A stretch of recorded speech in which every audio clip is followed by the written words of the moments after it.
அனைவருக்கும் இனிய காலை வணக்கம். நான் காலையில் சாப்பாட்டுக்கு நான் உடச்சி வச்சுருந்த பச்சரிசி இருக்கு இல்லையா, பச்சரிசி ரவை, அதை வச்சு உப்புமா தான் செஞ்சிட்டு இருந்தேன்.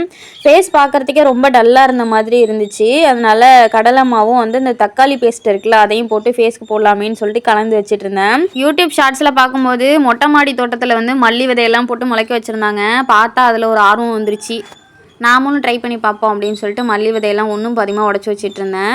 அப்படியே அப்பா காஞ்ச மிளகாய் வாங்கிட்டு வந்துட்டாங்க. அதையும் வெயிலில் கொட்டி காய வச்சுட்டு நான் மல்லி விதை வைக்கிறதுக்காக மணல் ரெடி பண்ணிட்டு இருந்தேன். இந்த மணல் கொஞ்சம் களிமண் மாதிரி இருக்கும் குழன்னு. ஆனால் செடி நல்லா வளரும். அதை நல்லா ஃபஸ்ட்டு ஒரு செங்கல்ல வச்சு உடச்சி விட்டுட்டு அதுக்கப்புறமா கைனாலே கொஞ்சம் கொஞ்சமாக கட்டியெல்லாம் உடச்சி விட்டு தண்ணி தெளித்து ஒரு 3 மணி நேரம் 4 மணி நேரத்துக்கு அப்படியே செட் ஆகிறதுக்கு விட்டுற வேண்டியது தான். நான் ஒரு நாள் நைட்டு ஃபுல்லாக வச்சுட்டு மறுநாள் காலையில் தான் நான் மல்லி விதையே போட்டேன். மணலும் நல்லா செட் ஆயிருந்துச்சு. போட்டுட்டு நல்லா தண்ணி தெளிச்சிட்டு நான் ஏற்கனவே வச்சிருக்கேன் என்னோட செடிங்க கூட மொத்தத்தில் கொண்டு போய் வச்சுட்டேன். பொன்னாங்கண்ணி கீரை 3 வருஷம் ஆச்சு இந்த செடி வச்சு. பக்கத்தில் இருக்கிறது மல்லி செடி, அதுக்கப்புறம் இது என்னோட துளசி செடி. துளசி செடி இப்போ துளசி மரமாகவே வளர்ந்துட்டாங்க. தேங்க்ஸ் ஃபார் வாட்சிங். பிடிச்சிருந்தா சப்ஸ்கிரைப் பண்ணிக்கோங்க.